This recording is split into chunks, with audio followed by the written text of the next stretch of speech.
Hi everyone, আজ অনেক দিন পর আরেকটা ব্লগ নিয়ে তোমাদের কাছে চলে এসেছি। তোমরা দেখেই বুঝতে পারছো একটা পুজোর ব্লগ হতে চলছে।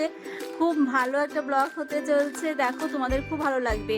বৃষ্টির দিনে যারা ঘরে বসে বসে ক্লান্ত হয়ে যাচ্ছে, যাদের খুব বোর মনে হচ্ছে, তারা এই ব্লগটা দেখো। একটু সময় লাগবে ঠিক। আজকে একটা পুজো হচ্ছে কাকিমার বাড়িতে, তো সেই বিষয়ে এই ব্লগটা আমি বানিয়েছি। আর প্রথমে যেটাতে শুরু হয়েছিল, কাকু একটা বিশাল বড় মালা নিয়েছে গুরুদেবের জন্য। শ্রীগুরু সংঘ মানে মাতৃসংঘ হচ্ছে আজকে কাকিমার বাড়িতে। ওই দেখো গুরুদেবের ছবি। তো কাকু আর কাকিমা মিলে মালাটা ঠাকুরকে পরিয়ে দিচ্ছে। তারপরে দুজনে মিলে বসে অনেক কিছু সুন্দর করে সাজিয়ে নিয়েছিল, যেসব লেগেছিল আজকে মাতৃসম্মেলনে সেসবগুলো। খুব ভালো হয়েছে, খুবই ভালো হয়েছে। আমি আজকে ফার্স্ট টাইম দেখেছি। আর কাকিমা তো তুলনাই নেই, এত সুন্দর পাঠ করেছে, এত সুন্দর কীর্তন করেছে। বয়স কিন্তু অনেক, দেখে মনে হয়। গান তোমরা শুনো, দেখলে বুঝতে পারবে কত সুন্দর উনি গান করেন। কাকু দুদিন আগে থেকে শুরু করে দিয়েছিল পুজোর জন্য যা যা লাগবে সমস্ত কিছু এনে সকালবেলা উঠেই শুরু করেছে, ভোরবেলা থেকে শুরু করে দিয়েছে। তো দেখো কাকিমা কি সুন্দর করে প্রসাদ দিচ্ছে। তো শ্রীগুরুর সঙ্গে যেটা হয় কি,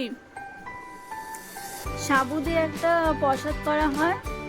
তো কাকিমার বাড়িতে যেটা, সবার বাড়িতে এটা হয়, কাকিমাও সেটাই করেছিল।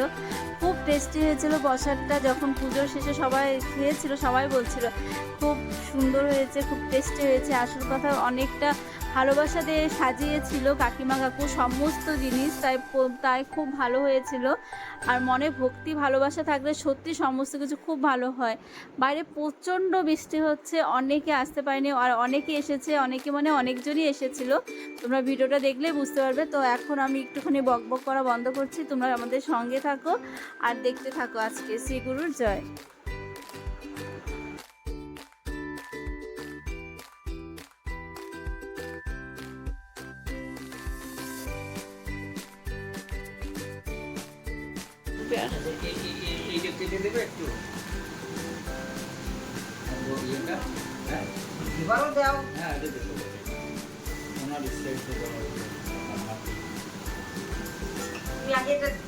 দেওয়ার জায়গাটা ঠিক করো।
মহামারী মহারোগ আর মহোৎপাত মহাদোষ মহাভয় মহাঝঞ্ঝপাত মহাপাপ বিপদাদি আসলে কখনো শ্রীগুরুর পাদুকা মনে করিতে স্মরণ পাদুকা স্মরণে হয় ভয় নিবারণ পাদুকা মহাত্মই পরিণাম কীর্তন গীতা গঙ্গা শেষা সত্তা সাহায্য পবিত্রতা ব্রহ্মাবলী ব্রহ্মবিদ্যা ত্রিসন্দ মুক্ত গেয়িনী অর্থমাত্রা ছিল আনন্দ ভবন্তি গান্ধী বিলাস বেদত্রয়ী পরানন্দ তৎপার্থ জ্ঞান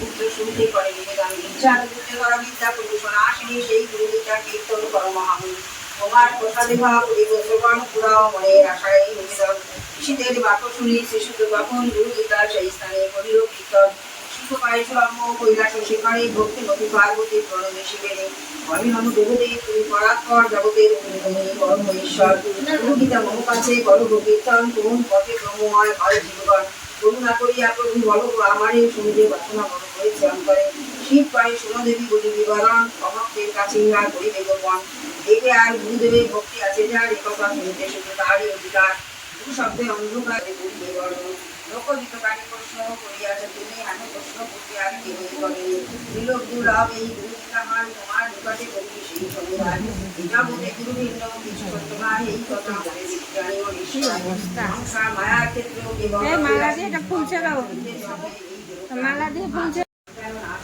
যেগুলোতে জ্ঞান বড় সেই শিকার হয়ে বিচার হতে শ্রেষ্ঠ শাস্ত্র না করে সেই গোসাক্ষ কৃষ্ণ কিংবা অন্যজন গুরু সেবা পেলে হয় চিত্তের বিভ্রম চিত্তের বিভ্রমে হয় সর্ববিদ্যানাশ বেদ শাস্ত্র পুরাণ আদি আর ইতিহাস যন্ত্র মন্ত্র উচ্চারণ তন্ত্র বিদ্যা বল গুরু সেবা ভিন্ন হয় সকল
নমামি। নিত্যং শুদ্ধং নিরাভাসং নির্বিকারং নিরঞ্জনং নিত্যপূর্ণং সচ্চিদানন্দং গুরুর্ব্রহ্মা নমঃ।